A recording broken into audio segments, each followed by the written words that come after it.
Saudara, proses persidangan perkara perselisihan hasil pemilihan umum atau PHPU sengketa Pilpres 2024 segera memasuki sidang pengucapan putusan. Untuk melengkapi berkas, Selasa siang Mahkamah Konstitusi menerima masukan dari para pihak. MK dijadwalkan menerima kesimpulan dari para pihak dalam sengketa perselisihan hasil pemilihan umum atau PHPU selambatnya pukul 4 sore ini. Untuk melengkapi berkas, perlu diberikan materi kesimpulan dari pihak-pihak terkait yang bersengketa. Baik kubu pemohon, termohon, maupun pihak terkait dipersilakan memberikan materi kesimpulan sebelum pelaksanaan sidang pengucapan putusan. Menurut rencana, sidang putusan digelar pada 22 April mendatang.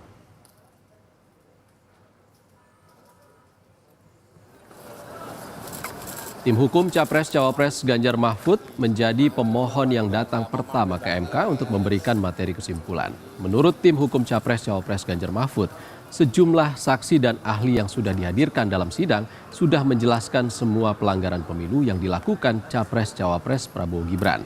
Mulai dari politisasi dan penyalahgunaan bansos hingga kriminalisasi kepala desa. Mereka pun membantah permohonan PHPU yang diajukan salah kamar. Paslon 02 mengatakan permohonan PHPU kami itu salah kamar.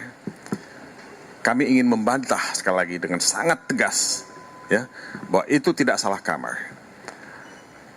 Mahkamah Konstitusi berhak dan berwenang untuk memeriksa, mengadili permohonan PHPU yang kami ajukan, yang memang pada intinya mengatakan bahwa telah terjadi pelanggaran yang sifatnya terstruktur, sistematik, dan masif. Kenapa kami memberikan angka 0 untuk perolehan paslon 02 dalam Pilpres?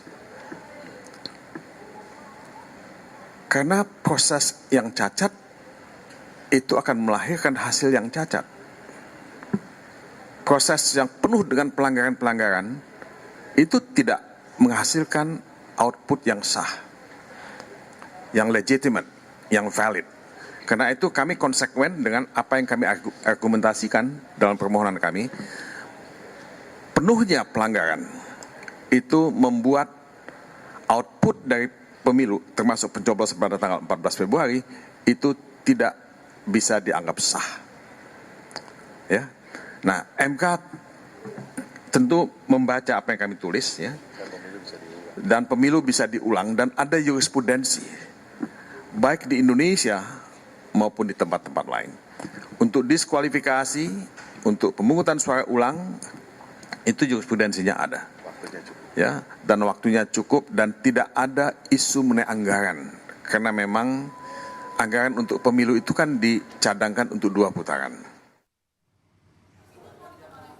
Setelah tim hukum Ganjar Mahfud, selanjutnya giliran tim hukum Capres-Cawapres Anies Muhaimin yang memberikan berkas kesimpulan dari pihak pemohon. Baik kubu Anies Muhaimin maupun Ganjar Mahfud diketahui menolak keras hasil Pilpres 2024 yang mereka nilai syarat akan kecurangan dan pelanggaran. MK sendiri memberikan kesempatan bagi para pihak untuk menyampaikan berkas kesimpulan perkara PHPU Pilpres 2024 hingga pukul 16 waktu Indonesia Barat sore ini. Ada jurnalis Kompas TV, Jona Hamonangan, yang mengikuti proses penyerahan berkas kesimpulan dari sejumlah pihak terkait dalam sidang sengketa Pilpres di Mahkamah Konstitusi. Jona, siapa saja yang sudah menyerahkan berkas kesimpulan dan apa intinya? Ya Ihsan, mulai dari pukul 10 pagi hingga pukul 3 sore, ini tercatat kami sudah melihat dari kubu 01, 02, 03 dan dari pihak KPU sudah datang ke kantor Mahkamah Konstitusi dalam rangka menyerahkan kesimpulan.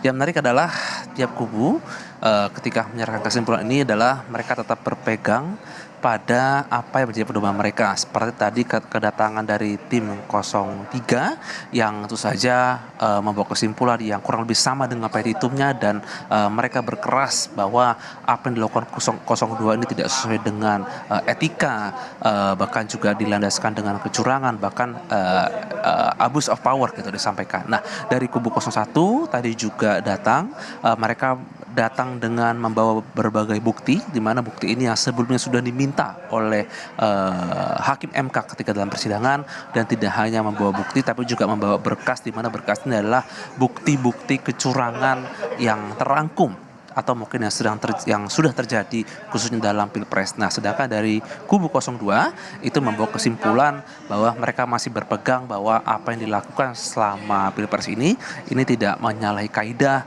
bahkan mereka juga mempertanyakan apa yang dilaporkan oleh kubu 01 atau kubu 03 ini dianggap tidak relevan, bahkan secara kualitas hukum pun atau secara kemampuan hukum pun, bahkan tadi kami mendengar salah satu kuasa hukum dari kubu 02 yaitu Hotma Paris Hutapea sempat menyinggung tim kuasa hukum baik 03 maupun tim 01 yang dianggap mungkin kurang relevan. Nah, sedangkan dari pihak KPU mereka juga datang dengan membawa beberapa berkas atau bukti dalam rangka untuk melengkapi apa yang dituduhkan oleh dari kubu 0103. Jadi memang ini sudah berlangsung terkait dengan pencerahan kesimpulan. Kami masih menunggu kedatangan dari pihak Bawaslu yang memang dijadwalkan juga akan hadir. Jadi memang ini akan ditutup pada pukul 4 sore. Nanti setelah di pukul 4 sore ini akan selesai. Nah, jadi tahapan pemberian kesimpulan ini adalah sebenarnya satu langkah sebelum sidang putusan tanggal 22. Jadi ini cukup penting dalam rangka memberikan mungkin kajian hukum ataupun seperti beberapa pandangan hukum dalam rangka untuk memperkuat. Seperti ketahui bahwa dari kubu 01 maupun kubu 03 mereka mempertanyakan kemenangan yang dilakukan oleh kubu 02 bahkan diwarnai kecurangan, seperti itulah pendapat mereka, dan juga mereka meminta agar Pilpres itu diulang dikarenakan dianggap penuh dengan kecurangan. Bahkan kubu 03 terus mengklaim bahwa kubu 02 itu sudah salah dari awal dikarenakan ada nama Gibran sebagai capres, dengan itu sudah dianggap sudah melanggar kaidah hukum. Jadi memang adanya acara hari ini khususnya menyerahkan kesimpulan ini sebagai perkuatan atau menambah menambah acuan hukum yang sudah dirangkum dalam petitum sehingga nanti bisa dibaca oleh Mahkamah Konstitusi, dan ini bisa menambah apapun argumen yang ada dalam petitum. Nah, yang menarik adalah tadi juga ada kedatangan Sekjen PDI Perjuangan Hasto Kristianto yang menyerahkan amicus curiae. Amicus curiae kita kenal sebagai sahabat pengadilan, dan dalam amicus curiae memang yang tertulis atas nama Megawati Soekarno Putri meminta agar Mahkamah Konstitusi bisa adil dan bertindak sejujur-jujurnya dengan menggunakan wewenangnya. Bahkan tadi juga Sekjen PDIP Hasto juga mengatakan bahwa diharapkan hakim menggunakan palu dengan sebaik-baiknya, bukan menggunakan palu godam. Isan. Jonah, sebelum membacakan putusan nanti, 8 hakim MK akan mengadakan RPH atau rapat pemusyawaratan hakim. Apakah simpulan yang dikumpulkan oleh para pihak terkait ini akan berpengaruh pada putusan hakim nanti? Ya, Isan, ini cukup menarik ya terkait dengan rapat yang akan dilakukan oleh para hakim. Apakah kesimpulan yang sudah diberikan baik dari kubu 01, 08, 03 ini akan menambah muatan hukum atau ini akan mempengaruhi dari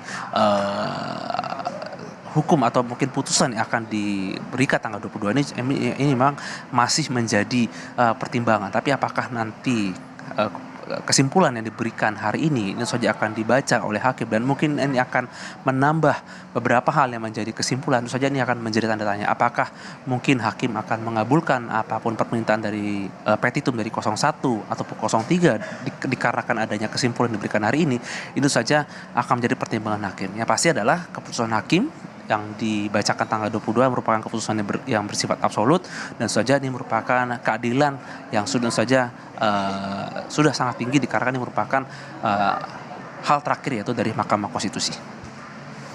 Isan. Baik, terima kasih Jonah Hamonangan melaporkan langsung dari Gedung Mahkamah Konstitusi Jakarta. Terima kasih Jonah.